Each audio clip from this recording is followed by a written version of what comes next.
Majority of central government employees अपने national pension system NPS account को completely ignore करते हैं। फॉर्म भरते वक्त जो डिफ़ॉल्ट ऑप्शन सिलेक्ट हो गया, बस उसी ऑप्शन में पैसा इन्वेस्ट होता रहता है।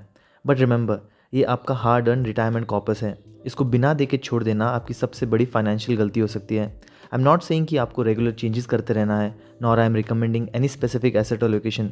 बट अपने एनपीएस अकाउंट को मॉनिटर करना, एक्सआईआरआर कितना जनरेट हो रहा है, कॉन्ट्रीब्यूशंस कब ऐड हो रहे हैं, क्या XIRR is beating the inflation rate, does my allocation suits my risk profile, इन सबको एनालाइज करना भी इंपॉर्टेंट है। हाल ही में PFRDA ने LC75 और BLC50 इंट्रोड्यूस किया है, जिसके बाद से लोगों में काफ़ी कन्फ्यूजन है।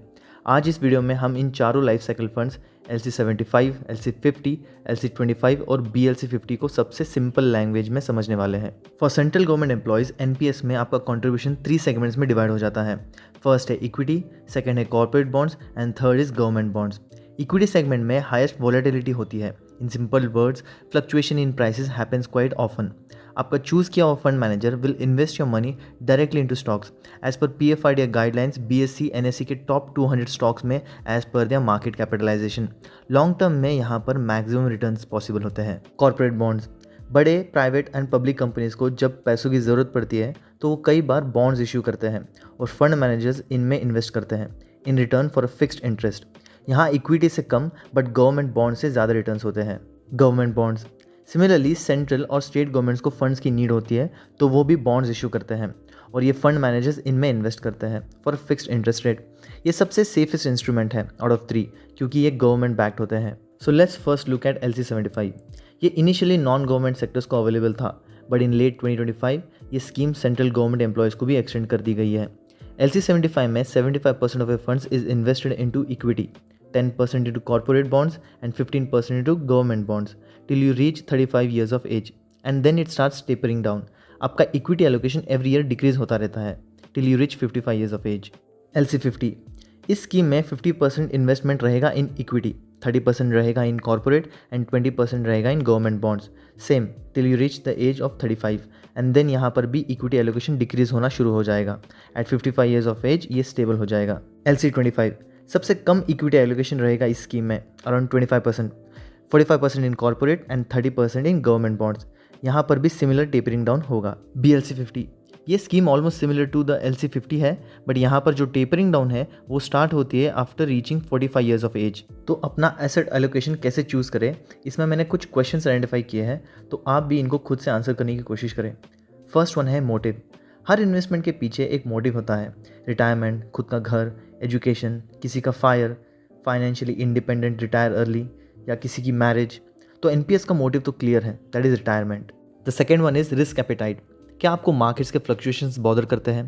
क्योंकि मेजॉरिटी ऑफ द इंडियंस का गो टू इन्वेस्टमेंट्स FD है और ये इस बात को इंडिकेट करता है कि पीपल वांट एश्योर्ड रिटर्न्स और वो मार्केट के उतार चढ़ाव से दूर रहना चाहते हैं।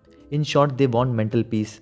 तो आपको ये सवाल खुद से पूछना है कि क्या मैं मेरा कैपिटल रिस्क कर सकता हूँ? अगर हाँ, तो equity allocation makes sense, but still higher equity exposure does not always guarantee maximum returns. ये अगस्त 2025 से लेकर अगस्त 2026 तक का डेटा है, and as per NPS weekend snapshot, LC75 gave lesser returns than LC50 and 25. The third one is horizon. Recent global scenarios की वजह से मार्केट में बहुत अनसर्टेनिटी आ गई है। मेरे खुद का पोर्टफोलियो का XIRR 12+% से अभी 8.82% पर आ गया है, एंड ये वापस उस लेवल पर कब जाएगा इसकी भी कोई श्योरिटी नहीं है। इसलिए आपका एज बहुत मैटर करता है, because someone with 30 years of service remaining can recover a fall in the market, but किसी की सर्विस कम बची है उसके पास ये फ्लेक्सिबिलिटी नहीं होती, और ऐसे केसेस में इन्वेस्टमेंट्स इन डेट इंस्ट्रूमेंट्स और bonds make sense. However, in NPS the tapering down feature solves this problem, but still after the introduction of BLC50 horizon should be taken into account. The fourth one is safety net. Apart from NPS, क्या आपके और कोई investments हैं? क्या आपका खुद का घर है? रिटायरमेंट के बाद कई लोगों का सपना होता है कि उनके पास अपना एक घर हो।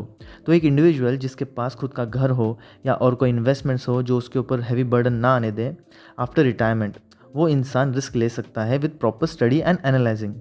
अगर सेकेंडरी एसेट्स या कुशनिंग फैक्टर नहीं है तो हायर इक्विटी एलोकेशन चूज़ करने से पहले अपनी फाइनेंशियल सिचुएशंस और रिस्क प्रोफाइल को केयरफुली इवैल्यूएट करना ज़रूरी है। एनपीएस में सही एसेट एलोकेशन हर इंडिविजुअल के लिए अलग हो सकता है, इसलिए कोई भी डिसीजन लेने से पहले अपने रिस्क प्रोफाइल और फाइनेंशियल सिचुएशन को समझना बहुत ज़रूरी है। और सबसे इम्पॉर्टेंट बात, अपने एनपीएस अकाउंट को रेगुलरली मॉनिटर कीजिए। आई होप ये वीडियो आपको पसंद आई होगी। तो मिलते हैं नेक्स्ट वीडियो में। Thank you for watching.